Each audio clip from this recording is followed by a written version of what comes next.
bids are in. The gavel is dropped. Ladies and gentlemen, here at WineBid, we are finally hammered. That's right. This is WineBid's podcast dedicated to all things wine value, wine retail, wine auctions, and just wine. My name is Jeff McGurn from the WineBid marketing team. With me, as always, is Paul Walker, the vicar of vinification. That's right. Our wine expert, Paul Walker. Welcome to the podcast yet again, Paul. Today, we're going to be talking about France. I know, shocking that we would bring up France in a podcast about wine, but I'm bringing it up today because we've got a lot of really interesting French stuff coming into auction today. Like, what's interesting is we had more wine coming into auction, I think, over the last 3-4 weeks, but this just seems to be a concentration of super rare, serious stuff, right? That's I'm going to start off with Bordeaux. I know you hate it when I start off with Bordeaux, but I don't. You always do. I'm not surprised.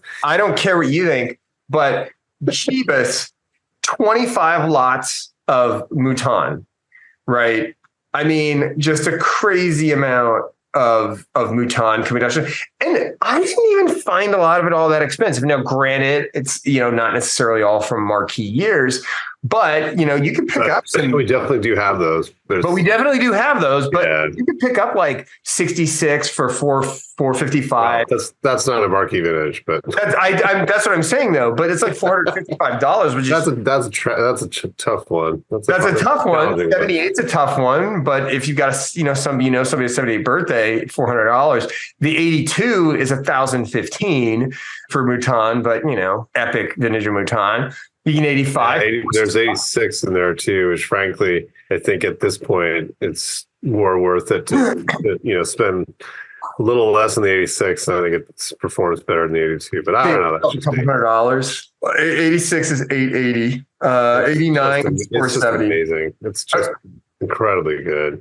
I mean, there's just so many years of Mouton, and if you're interested in Mouton, there's a ton. There's a bunch of Latour coming to auction this week as well. That I think if you're interested in Latour, also have an 82 Latour for $1,315. We've got some 85. Yeah, you know what I saw that was interesting this week. Speaking of Latour, is there's magnums of 70 Lefort de Latour, which I don't think I've ever seen before. I know we've had, all kinds of vintages of Lefort, the second label, but there's a couple magnums of the 70, and 70 Latour is an incredible wine. It's one of my favorite wines of all time. And I'm curious because the mags are $420. They're obviously quite a bit less than one of them has bids on it. Well, that bid, yeah. I mean, it's not a bad deal from such a marquee vintage, such an amazing wine for the flagship. I'm sure the magnums are probably aging well. They look pretty good shape. So that caught my eye because it's kind of a rare format and harder to find, I would argue, than the flagship. But there's also 05 Fort de Latour for $205 as well. And then continuing on the second label, I saw there's 90 Pavillon Rouge de Margaux, which again, 90 Margaux, incredible legendary wine. And the Pavillon Rouge is $140. And I mean, it's probably holding up pretty well. Those are just kind of more curiosities on my end, but anyway, there's a lot of great stuff in this week. There's a ton of Margaux in this week too. Yeah, there's great vintages. 83s in there. There's 90 Montrose, 82, 90 Latour, a bunch of great Lafittes, 82, 89 Le Mission, sort of all the serious wines. 47 Aubryon too. I saw that popped in this week. Yeah, I had the 47 Aubryon down. I had noted the 05 Pavillon Rouge du Margaux for $175. I thought there's 05 in too. There's an 05 in, which I think is probably drinking great. I wonder how the 90 is holding up, but it was such a legendary wine for the flagship that I can't imagine the Pavillon Rouge is terrible. I'm sure it's probably pretty good. And then I also saw that 47 Aubryon. There's an 82 and the 47 Aubryon 1650. The 82 Aubryon actually has a bid on it, taking it from 690 to 740. We have a bunch of costs. There is 86, 89, 90. I flagged the 90 just because that's great wine and great stuff. Terribly expensive, $220. We have 75 Petrus and an 85 Petrus. The condition on the 85 Petrus is actually really good. Yeah, it's in great shape. And there's 4 of them, looks like. Yeah. I was like 5, actually. 5 of the 80. Oh, okay. Two different lots of the 85. Yeah, 2 different lots. Condition is great. The 82 Cheval Blanc 12 bottle lot. Okay, yeah. Which already has a bid on it. That's impressive. That's not easily found these days. So no, and case, yeah, I saw that in the warehouse. I was like, "Ooh, look at this! This just looks pretty wild." Yeah, it looks. I mean, the condition looks amazing. Yeah, great shape. Bottles in great shape. And the other thing, like this, like kind of surprised me because I feel like we usually see this like trickle in, but somebody dumped a bunch of Egret in. So the 13, 15, a lot of different vintages, right? Like there's 20 in there and some other stuff. 15, the 15's 245, the 17's 150. I mean, just a bunch. I mean, like I said, usually we talk about Grec every time it comes in because usually like a bottle will come in every few weeks, right? But a bunch of lots of Grec. I thought it was interesting, 82 La Maison Aubryon for 805. We have 12 of those. And then the 89 La Maison. Yeah, the 82 and the 89. I mentioned those earlier. It's just killer vintages. Killer vintages, but it's just, I don't know. I shouldn't be surprised, but for some reason, I'm always surprised when I see La Maison Aubryon like going for so much. Right? Yeah, the 89 is kind of like 89 Aubryon. It's always, it's had perfect scores forever. And it's a legendary wine. The 75 is probably, pretty close second. Some people probably prefer it, but the 82 is substantially less than the 89. I don't know how well the 82 is drinking now. I haven't had it for a long time, but I always think it's interesting that the 82 Aubryon is worth less than the 82 La Maison Aubryon, but I guess, scores. I thought the 05 Liouville Barton for 120 was actually not a bad deal for something, singing right now, I'm sure. What that has one bid. So there are 2 of them. One of them has a bid on it.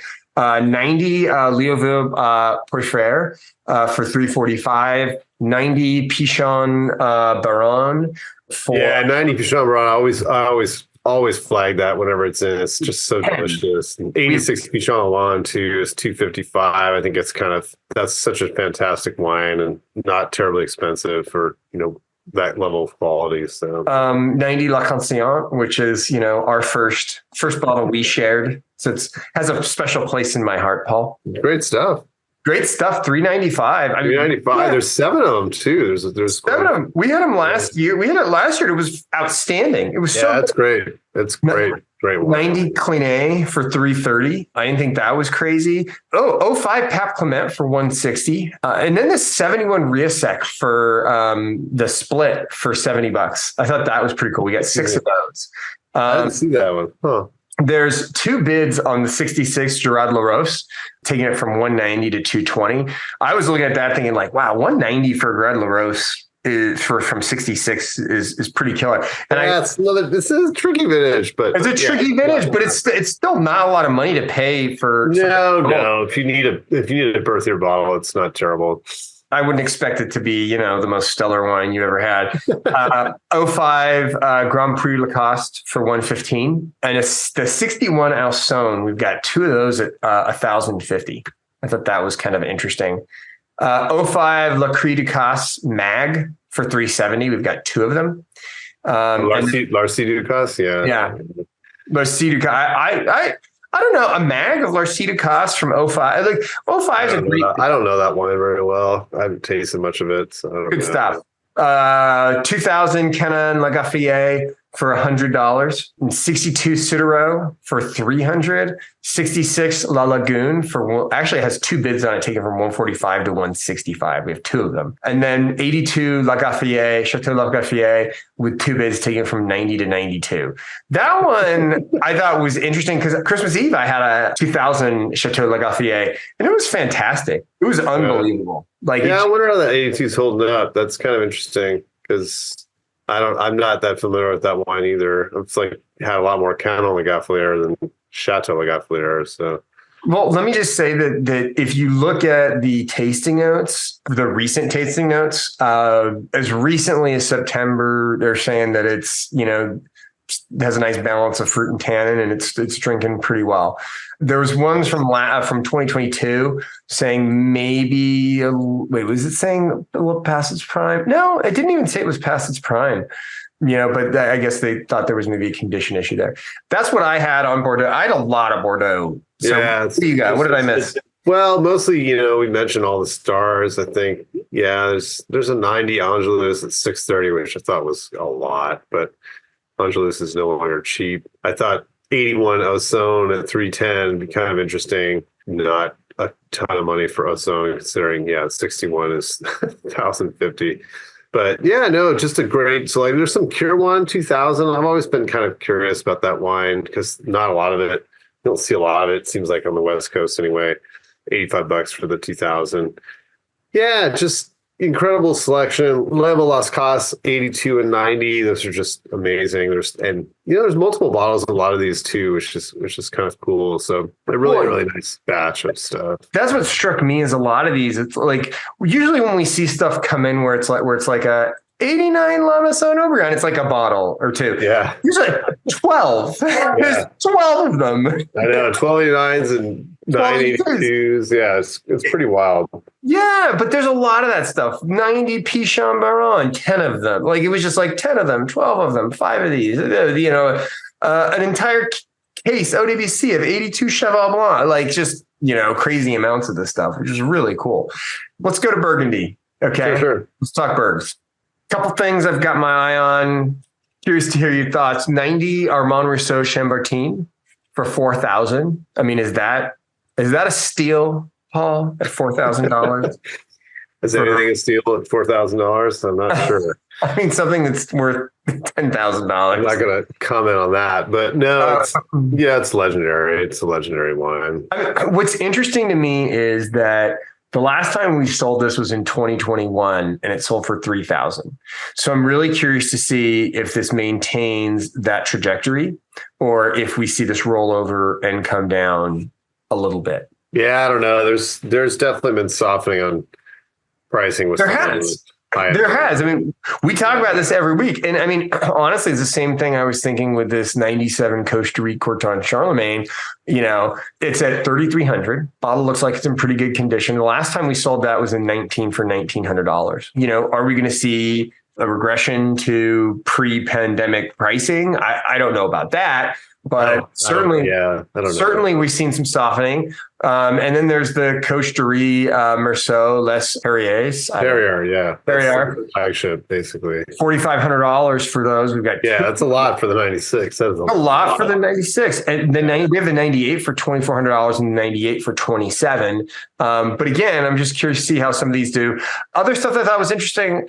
I was curious about this 19 Auspices de Beaune Pommard Cuvée Suzanne Caldron Elevage Costa Rica. That caught my eye too. I never knew actually that Costa Rica was involved in the hospice auction, and that's a first for me. I'm again not an expert. Jeff likes to say that at the beginning of the totally an expert show all the time, and it's nonsense. I'm barely scratching the surface of expertise on any given area of wine. However, what were you about to say about this? Well, no, I didn't. I mean, because I don't think that they're not Suzanne.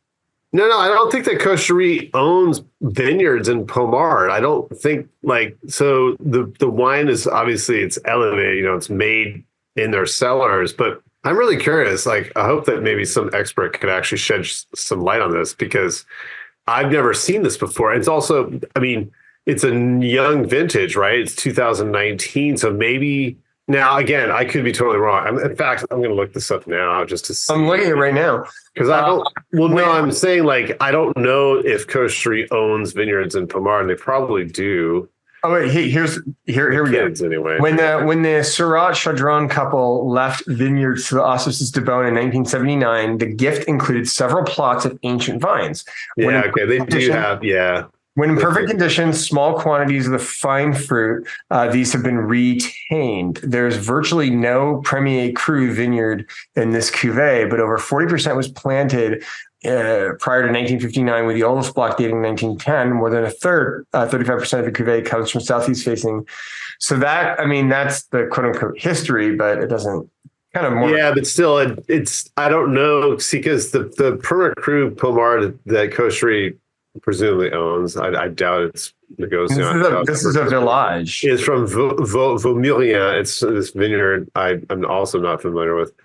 Yeah, it's village. You're right. It's not Perma Cru. So it's obviously a different vineyard from what it is that they made for the hospice wine. So yeah, that's an interesting one. Definitely. Yeah, that's like a very sort of rare bird. I don't know if it's going to be super collectible or valuable, but that caught my eye definitely. Yeah, it was super interesting. So 18 Pierre-Yves Colomarais, Chassagne Montrachet. There's a ton of Colomarais in this There's week. a ton of Colomarais. One thing I wanted to talk about this. This one has 3 bids on it. Well, what doesn't make sense to me is that and I had to put these on my list, is that the Chassagne Montrachet Old Vines, VA Vines 18, is cheaper than one of the Bourgognes, which totally doesn't make any sense whatsoever. The Bourgogne au Côte de Beaune au Bout du Monde is $115, and the Chassagne Montrachet Old Vines is $110.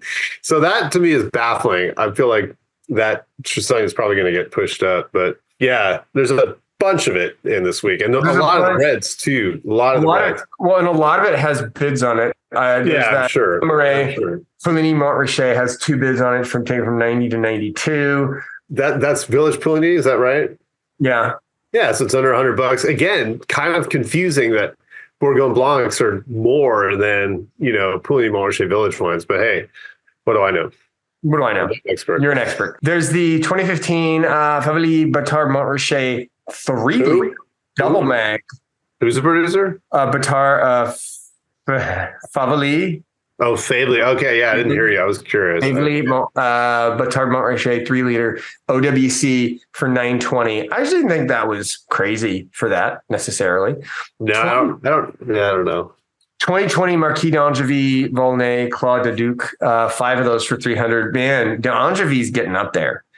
Yeah, they're expensive. They're getting, but I don't know. I feel like a few years back, the Angevy, you could get them reliably for $100 to $200, and now it seems like it's edging up into $300. Well, Taipei's and Cairet are both 140 and 160, so they're still in that kind of range. There's still some in that range, but Claude de Duc's that's a different level. So not. What about this 09 Henri Gauge, Nuit Saint Georges, Claude de Poré, Saint Georges Mag for $180? Tough lines, man. Hard as nails.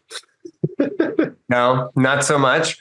I mean, it's a style certain people like. It's very, very traditional. It's very, very classic. 05 Domaine, Topinot, Mérimée, Moselray, Chambertin. Has 1 bid taken from 170 to 180. And then Domaine Favely Bienvenue Batard Montrachet Mag for 480. We've got 3 of those. And then the one I actually really wanted to ask you about was these Druid wines. Did you see these? Mm-hmm. And I feel like a lot of them have bids. Yeah, they have the 95. Are you familiar with these? Because the 95 has 6 bids on it. Did you say Druid or Drouin? Druid, Gruid. Oh yeah, it's Dujac. Oh, is this Domaine Dujac? Yeah.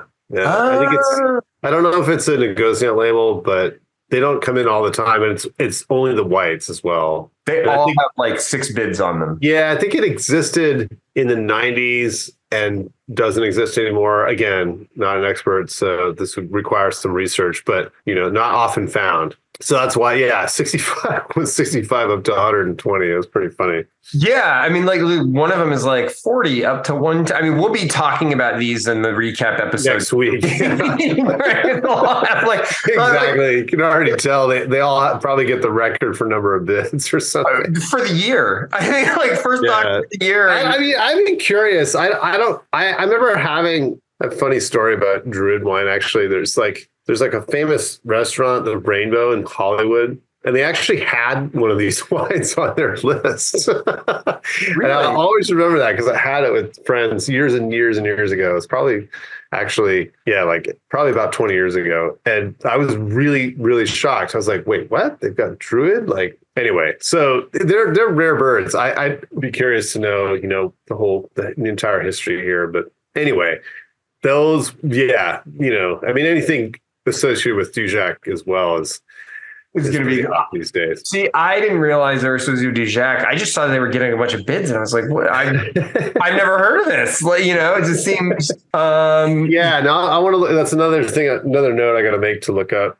In addition to the Hospice Costa Rica wine. So what did I miss in Burgundy? No, there's just a fantastic batch of things. Let's see. 90 Vogue Musny, that's an interesting one. It's at 950. There's some 99 Dovisac Camus wines. There's Clos and Clos. Again, this producer that we always talk about that goes for big money in 2010, which I didn't even know actually the domain was around then. It's Bernard Bonham Merceau Genevière at 450.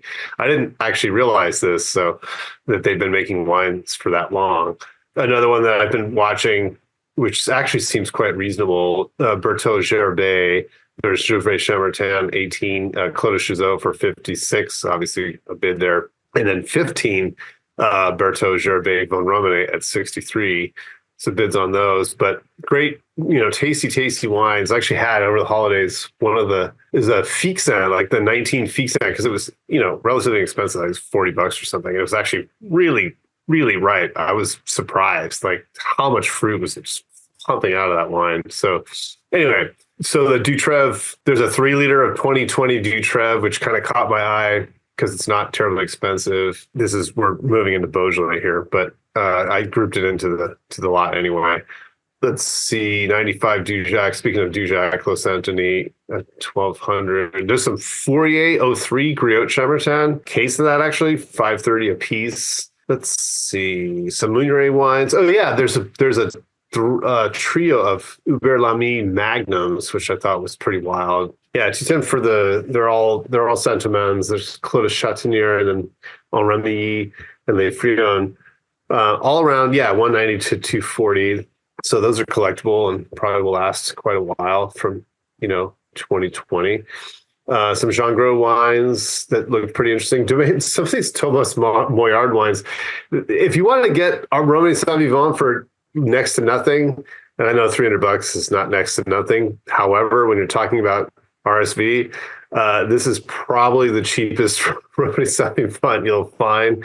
Moyard is a big negociant label, but the domain does own, I believe, a parcel of the Romanée Saint-Vivant vineyard, and there's a couple bottles of the 95 for $300, which I didn't think was crazy. Now, I don't know if that wine is, fantastic or not, but it is a way to, try this vineyard without spending Dujac money.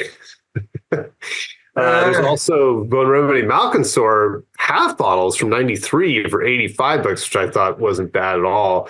Again, I don't know how these wines are aging, 20, 30 years down the road, but they are probably pretty interesting. So, and let's see. Yeah, there's some, so you were mentioning some of the Favely Whites. There's 90 Favely Clos La Roche at 215. I also didn't think that was actually terrible for, something from phenomenal vintage. And let's see, also Favely Echezeaux 1990 or 205. So I didn't think those were terribly expensive. Also 93 Favely La Trichère Chambertin, another great red vintage. The other hospice wine that I thought was interesting, there's a Savigny Les Bonnes Cuvée Arthur Girard Manoir Murray Saltiens. I saw that. Yeah, 2 of those for 55. I didn't think, from a great red vintage, assuming they've been aged properly, it's probably quite good. The bottle's looking in good shape. Another Fourier 19 Bonne-Mar, which I actually don't think I even knew Fourier made Bonne-Mar, but there's a couple of those for 400.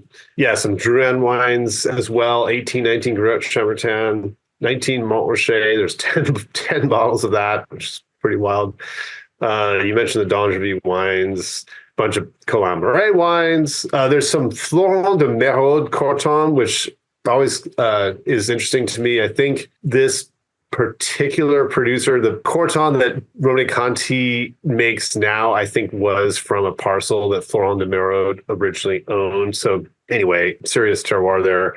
96 Corton Bressons and Marichaux for 130 and 140 respectively. And there's 3 of each, so probably be able to secure one of those close to reserve. And then 17 Groffier Les Emerauds, and it's Groffier Collection, which I'm not sure if that's a different, like if it's, again, I don't know if it's purchased fruit or just a moniker attached to the label. I'm not sure. But anyway, 17 Groffier Emerauds at 455. So yeah, just a whole bunch of really, really cool stuff in this week. Let's jet over to Champagne really quick. I only had a couple things that I thought were interesting in Champagne. The 98 Paul Roger, Sir Winston Churchill, I thought was again, it's a good deal. 315. 315. This is like super, super serious wine. It's like their top cuvee, and I always think it's underpriced, but that's probably a stupid thing to say because because then people are going to go buy it. I kind of agree with you with this Paul Roger, Sir Winston Churchill. So good. They're amazingly good. Is it because they named it after Winston Churchill and it doesn't sound French enough or something? Like I don't, I've always wondered why. It's been historically incredibly highly respected. It's serious wine. It's just like, it doesn't seem like people are leaning into buying it, but that's okay. No. Good for me. Yeah. I mean, it's kind of silly that you can spend more on like Cedric Bouchard, or Ulysse Collin. I mean, not that those wines aren't great, but this wine is historically just phenomenal, and they don't make it every year. It's a special cuvee. So that's great stuff. And I think also that, many years before the vintage is released as well. So I thought that was pretty cool. Unit 315. The one that I thought was super interesting. This is another one that I think it's going to give the Druid wines, or some of the Druid wines a run for their money. The 18 Frederic Savard Extra Premier Cru Le Mont des Chatrines. I don't know how to say that. 4 bids already. Yeah, from 125 to 165, right? So, these are super interesting because I like the Savard wines. They're really, really, really good. But then all of a sudden, this trio came in of 18s this week, and I think these are, I just think they appear to me to be like, micro cuvées that are not easily found. Cette cuvée n'a reçu aucun dosage. Yeah, so zero dosage. No dosage on the Mont Benoit. But excellent. Already a lot of action on those. Any other champagne you want to mention before we move on? No, the Savard wines really stuck out to me for sure. There's some Aigle Ourier, Brut Rosé. I saw that, yeah. And Brut Grand Cru. The variation in price between these wines and the vintage wines is kind of extreme. Because I think we were talking about an Aigle Ourier a week or two ago, or a few weeks ago. I think it was like, it was like an 08 or an 02. Yeah, it was like an 08 or an 02, and it was quite a bit more expensive. Yeah, they're really, really, the vintage wines are really, really expensive, or single vintage wines, I should say. Really expensive. But, these are excellent, and they're not nearly the same range. So, Brut Rosé for 150 and 90 for the Brut Grand Cru. 99 Cristal, I saw a couple of those. They look delicious. 375. There was 86 Dom Perignon Rosé, a couple of those for 575. Looks amazing. Obviously, the Winston Churchill, can't talk enough about that.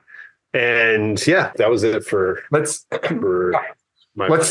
just make a quick jaunt over to Languedoc-Roussillon, where we've got this 05 Domaine de la Grange des Perres. Yeah, Grange de Perres. This wine is always just crazily expensive. Dude, $250 a bottle. We've got 5 bottles, right? And I was like, Languedoc. I mean, anytime I see something in Languedoc that's going for, Grange de Perres blew up a few years ago, and they've been crazy expensive ever since. I'm not really sure why. Probably scores and things like that. Scores.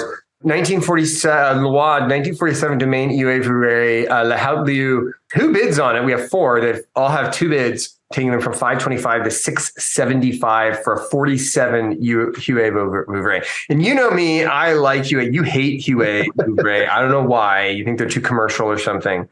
But I think they're fantastic. No, these are great, and they've had They last. Late releases from the winery for years and years and years. I think in the 90s, they were re-releasing the 47s because obviously the labels are in really, really good shape. So color's a little dark on this one, but otherwise it looks pretty good. Yeah, yeah.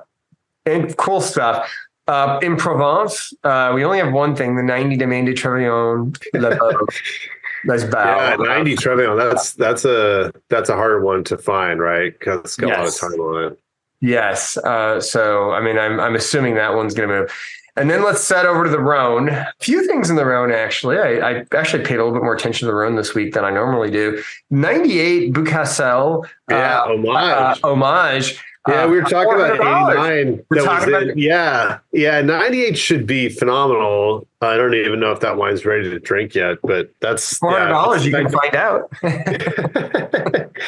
I had it a long time ago. I had it like on release, and it was tight as a drum. So I imagine it's been, softening since then. But still, these wines are monsters. And the 89, what was that, like $750 or $850 or something for the 89? So. Yeah, the 89s are no joke expensive. I mean, not that the 98's cheap at $400. Like, no, it's not inexpensive, but not inexpensive, but for Homage, it's not terrible. But there are three of them.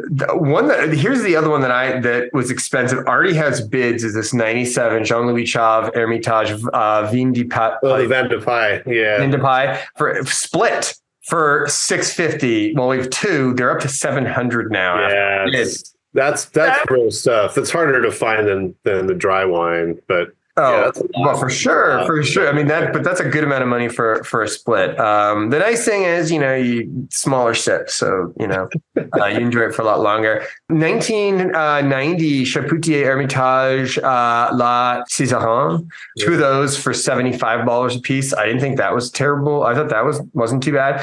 Interested in this 90 Auguste Clap Cornat for $585. Yeah, $585. There's a mag of the 96 in too for $450, but 90's a serious vintage for Clap, and that's good wine. De la Ferraille Hermitage Le Bassal. For $150. Yeah, that's not bad for 90. That's an interesting one. I flag that too because that doesn't sound terribly expensive. No, 34 years of age, that's 150 is not crazy for something like that. I mean, calculate your storage costs on that bottle for 34 years and come back to me. You're telling me it's not a good, and then adjust for inflation. It's in fantastic shape too. It feels like, it's a couple inches, not even a couple inches. It's like a couple centimeters of ullage. It's in really, really nice. It's a really good condition.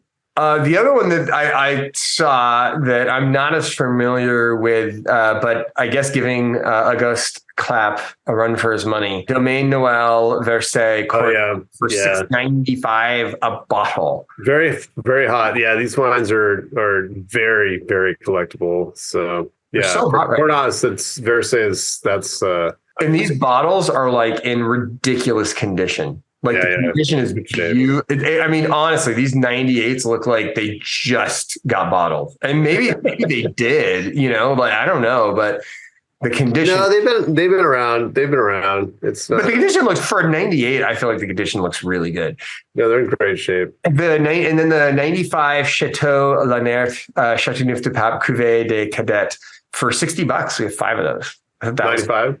I thought that. I mean, maybe it's good. Maybe, who knows? Like after this much. The Cadet's a serious cuvee. Those wines last a long time. I would be interested in drinking that. It looks like they have bids too, all 5 of them. Oh, do they already? I mean, I'm not surprised. I saw them before they had bids. Okay. So this is the finely hammered effect that's going on here, is all I have to say. No, that's not a bad deal. That's fantastic wine. You want a really nice aged example. Yeah, I mean, it's almost 30 years old. That's very cool. I wouldn't mind picking up one of those. That's all I've got for France. And with that, this has been Jeff McGurn and Paul Walker with WineBid's Finally Hammy. Wishing you a happy bidding and cheers. Cheers.